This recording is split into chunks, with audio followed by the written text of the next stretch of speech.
saranang anyang Buddho me saranang warang Etena sajawachana Soti me hotu sapata Nati me saranang anyang Dhammo me saranang warang Etena sajawachana Soti me hotu sapata.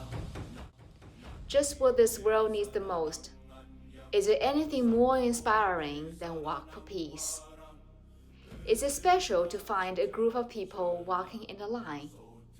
What if that group consists of Buddhist monks, walking 8 to 10 hours a day, about 25 to 30 miles daily, for 108 consecutive days, during the coldest time of the year?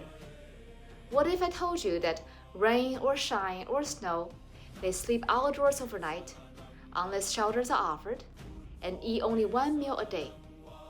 Would you find it even more profound to learn that their walk from Fort Worth, Texas, through 10 southern states, with Washington, D.C. as their final destination, has no agenda, no expectation, not even a single demand? Their only humble wish is to offer peace to this world, to the hearts to touch along the way, to help heal wounds and relieve suffering, even if it means sacrificing themselves for this mission.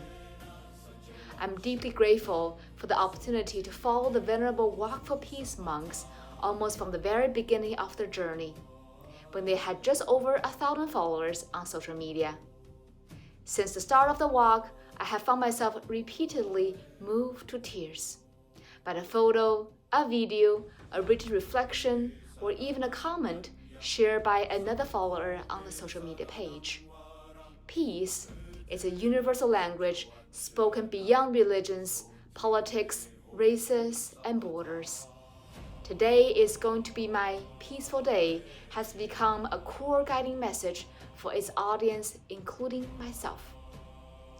Pilgrimage, mindfulness, and inner peace. If you have ever wondered whether these monks could contribute to society and the world in a more tangible way, or questioned why they chose to walk, what could a simple pilgrimage possibly achieve? Then watching the videos and photos of Walk for Peace offers a clear answer. Pilgrimage has been a sacred and core practice for Buddhist monks, especially Theravada Buddhist monks, for thousands of years. It is not only a deeply familiar form of self-cultivation, but also an effective way to channel wholesome intention into the world, influencing anyone who encounters it, whether in person or increasingly online. Most importantly, pilgrimage allows the message of peace and loving kindness to spread as widely as possible. While other tangible solutions may be achieved by others, when the world is yearning most deeply for peace, compassion, and unity, few methods are more powerful than a group of monks walking in silence to remind humanity to find peace within. The dignified presence of the monks walking mindfully in a single line radiates tremendous influence and magnetic power. It recalls the time when Shakyamuni Buddha led his bhikkhus dwelling under trees overnight and eating only one meal a day. They maintained silence, their eyes focused forward without glancing around, fully concentrated on each step in the present moment, wholeheartedly immersed in mindfulness of the Buddha, the Dharma, and the Sangha. For the Buddha and his bhikkhus, walking itself was a practice of present moment awareness, largely indifferent to whether they reached a destination. This was their path. This was cultivation of the mind. This was the practice. Countless passerbys in those times were so moved by the bhikkhus' dignified conduct that they themselves became bhikkhus. Even kings and ministers became disciples of the Buddha. Today, the Walk for Peace monks, walking in an orderly single line with composed steps, silence, and focused attention, offer a powerful spiritual demonstration in and of itself. This calmness and dignity arise from within. When contrasted with an anxiety, impatience, insecurity and deep gloom experienced by so many people today, the effect is striking. It naturally draws attention, inspires respect, and sparks curiosity. This is not merely about outward appearance. It is the externalization of inner focus and tranquility. Walking itself becomes a practice, with each step an exercise in focusing on the present moment. Just as the Walk for Peace leader monk Venerable Bhikkhu Panakara reminded the audience in Atlanta, we cannot expect anyone to bring us peace. To have peace for ourselves, we have to practice being mindful of every single action, thought, and word. Without this, we can never have peace within ourselves. A monk in dog form, Aloka the peace dog. Accompanying the monks is a stray dog named Aloka, Sanskrit for light. He first joined the monks during their 112-day walk across India in 2022. Despite enduring great hardships, including being struck by a car and falling seriously ill during the journey, Aloka repeatedly found his way back to the monks' procession. The monastic community cared for him with deep tenderness and compassion, and the Walk for Peace followers can see that with their own eyes too. Some dog owners even commented that the interaction between the monks and the Aloka reminded themselves to be more present with their own dogs. Today, Aloka continues the journey with the venerable monks in the United States. As a symbol of light and non-abandonment, his story transcends religious and cultural boundaries. Loving kindness, sacrifice, and great aspiration. You're probably used to seeing the wide influence Walk for Peace has today. But did you know that when the journey first began in late October 2025, it received very little attention? There were no police escort vehicles, no crowds welcoming the monks along the roadside, and only small gatherings at lunch and overnight stops. All of that changed on day 25, November 19, 2025. On that day, near Houston, Texas, the monks experienced a major car accident. A pickup truck struck Ajahn Mahadam, the abbot of Wat Lao Buddha Kanti, severely injuring his left leg. 2 weeks later, the lower part of his left leg was amputated.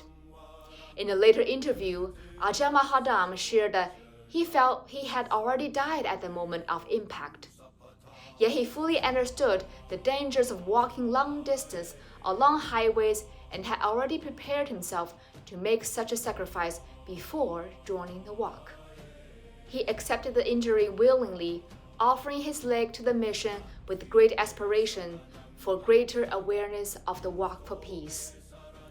Just as Ajahn Mahadam had hoped, following the accident, more attention was drawn to the Walk for Peace mission. Police escort vehicles began accompanying the monks from city to city, county to county, and state to state to protect their safety. Local police also helped man the traffic for the growing crowds who wished to witness this mission in person. Through Ajahn Mahadam's action and aspirations, I see a profound example of letting go of the self and attaining that state of no self. His calm acceptance is a living demonstration of inner peace. On day 67, December 31st, 2025, at Ajahn Mahadam's home temple near Atlanta, Georgia, he was reunited with the rest of the walking monks after more than a month apart. It was an intensely emotional afternoon. The walk's leader monk, Venerable Bhikkhu Panakara, knelt before Ajahn Mahadam's wheelchair, resting his forehead gently against Ajahn Mahadam's left knee, where his lower leg was no longer present. With tears rolling down his cheeks, Venerable Bhikkhu Panakara prayed over Ajahn Mahadam's sacrifice. At that moment, I felt tears welling up as well. The power of peace, compassion, and self-sacrifice was too profound to hold back. Audience reception, gratitude, and reverence. There is no doubt that I'm deeply moved by the venerable monk's pure and noble dedication. Yet I'm even more hopeful and touched to see the crowds welcoming them grow larger, smiling faces shining with reverence and teary eyes shining with gratitude. I'm touched by the countless people lining the roadsides, standing quietly and peacefully to witness its mission as the monks pass by. I'm also touched to see men and women, elders and children, people of all skin colors, holding signs of encouragement and appreciation. I'm more touched to see individuals from all walks of life bowing, even kneeling, to show their deepest respect. And I'm most touched to see people waiting for hours in the cold simply to listen to Venerable Bhikkhu Panakara's teachings. Unity over diversion, similarities over differences.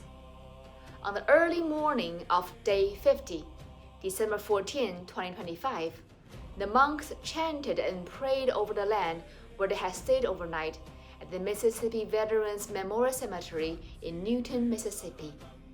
This took place about 10 days before Christmas, and the prayers were also offered for the deceased veterans buried there.